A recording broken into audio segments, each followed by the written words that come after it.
ਅਸੀਂ ਪਹੁੰਚੇ ਹਾਂ Mahatma Gandhi centre, one of the oldest institution in New Zealand. This is a unique gift ਜਿਹੜਾ ਅਸੀਂ ਦੁਨੀਆ ਨੂੰ ਦਿੱਤਾ। ਅਸੀਂ ਸੱਚ ਜਦੋਂ ਇਕੱਠੇ ਹੋ ਜਾਣਾ, unity makes us everything is possible. So we have got somebody who's actually walking into the event today. So what made you come to the event, Sivaji?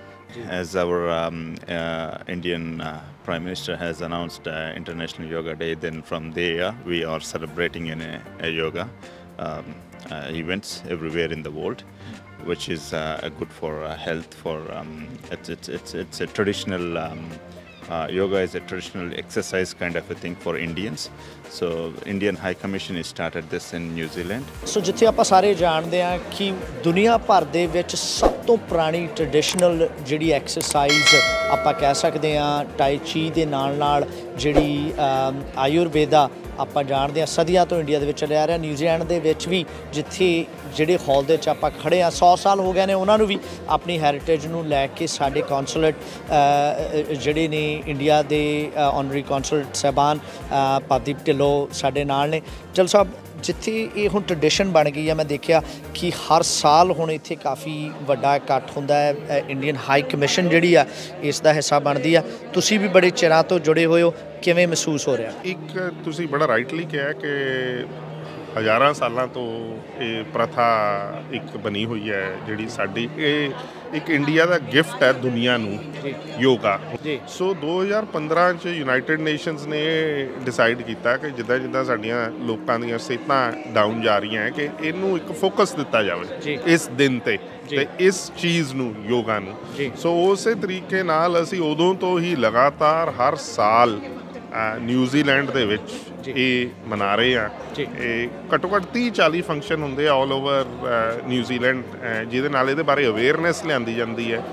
ਇਸ ਜਿਹੜਾ ਯੋਗਾ ਬਾਰੇ ਅਵੇਅਰਨੈਸ ਆਉਂਦੀ ਹੈ, ਇੰਡੀਆ ਬਾਰੇ ਅਵੇਅਰਨੈਸ ਆਉਂਦੀ ਹੈ, ਇੰਡੀਅਨਸ ਬਾਰੇ awareness ਆਉਂਦੀ ਹੈ ਕਿ this is a unique gift ਜਿਹੜਾ ਅਸੀਂ ਦੁਨੀਆ ਨੂੰ ਦਿੱਤਾ। ਆਪਾਂ ਸਾਰੇ ਜਾਣਦੇ ਹਾਂ ਸਾਡੇ ਇੰਡੀਆ ਦੇ ਜਿਹੜੇ ਹਾਈ ਕਮਿਸ਼ਨਰ ਸਾਹਿਬਾਨ ਨੇ ਉਹ ਆਪਣੇ ਸਮਾਂ ਪੂਰਾ ਕਰਕੇ ਉਹ ਵਾਪਸ ਇੰਡੀਆ ਨੂੰ ਤੁਰੇ ਜਾ ਰਹੇ ਨੇ। ਸੋ ਉਸ ਦੇ ਬਾਰੇ ਇੰਪੋਰਟੈਂਟ ਜਾਣਕਾਰੀ ਪਰਦੀਪ ਢਿੱਲੋਂ ਸਾਹਿਬ ਸਾਨੂੰ ਦੇਣਾ ਚਾਹੁੰਗੇ ਜੀ।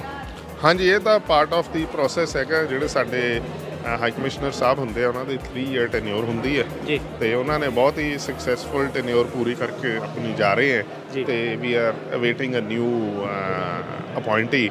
ਸਾਡੀ ਕਮਿਊਨਿਟੀ ਦੇ ਸਭ ਤੋਂ ਸੀਨੀਅਰ ਲੀਡਰ ਸਾਹਿਬਾਨ ਜੋ ਕਿ ਯੂਨਾਈਟਿਡ ਵੋਇਸ ਦੇ ਚੇਅਰਮੈਨ ਸਾਹਿਬਾਨ ਨੇ, ਜੋ ਕਿ 160 ਆਰਗੇਨਾਈਜੇਸ਼ਨ ਨਿਊਜ਼ੀਲੈਂਡ ਦੇ ਵਿੱਚ ਐਥਨਿਕ ਨੂੰ ਰੀਪ੍ਰਜੈਂਟ ਕਰਦੀ ਬਾਡੀ ਦੇ ਚੇਅਰਮੈਨ ਸਾਹਿਬਾਨ ਦੇ ਨਾਲ ਅਸੀਂ ਜੀ ਸਚੇਵਾ ਜੀ ਦੇ ਨਾਲ ਗੱਲ ਕਰ ਰਹੇ ਹਾਂ। ਜੀ, ਸਭ ਤੋਂ ਇੰਪੋਰਟੈਂਟਲੀ ਮੇਰਾ ਸਵਾਲ ਹੈ ਕਿ ਜਿੱਥੇ ਸਭ ਤੋਂ ਪੁਰਾਣੀ ਟ੍ਰੈਡੀਸ਼ਨਲ ਜਿਹੜੀ ਸਾਡੀ ਐਕਸਰਸਾਈਜ਼ ਅਸੀਂ ਦੁਨੀਆ ਨੂੰ ਦਿੱਤੀ, ਯੋਗਾ ਹਜ਼ਾਰਾਂ ਸਾਲਾਂ ਦੀ ਜਿਹੜੀ ਸਾਡੀ ਨੌਲੇਜ ਹੈ, ਇੱਥੇ ਨਿਊਜ਼ੀਲੈਂਡ ਦੇ ਵਿੱਚ ਉਹਨੂੰ ਮਨਾਉਂਦੇ ਕਿਵੇਂ ਮਹਿਸੂਸ ਹੋ ਰਿਹਾ? ਬਹੁਤ ਵਧੀਆ ਲੱਗ ਰਿਹਾ ਅਤੇ ਵਾਕਈ ਮੈਨੂੰ ਫਖਰ ਹੁੰਦਾ ਦੇਖ ਕੇ ਕਿ ਵੀ ਕਿਸ ਤਰ੍ਹਾਂ ਅਸੀਂ ਸਾਰੇ ਇਕੱਠੇ ਹੋ ਕੇ ਇਕਜੁੱਟ ਹੋ ਕੇ ਜਦੋਂ ਅਸੀਂ ਕੋਈ ਵੀ ਕੰਮ ਕਰਨੇ ਆ ਉਹ ਬੜਾ ਸਕਸੈਸਫੁਲ ਹੁੰਦਾ ਹੈ।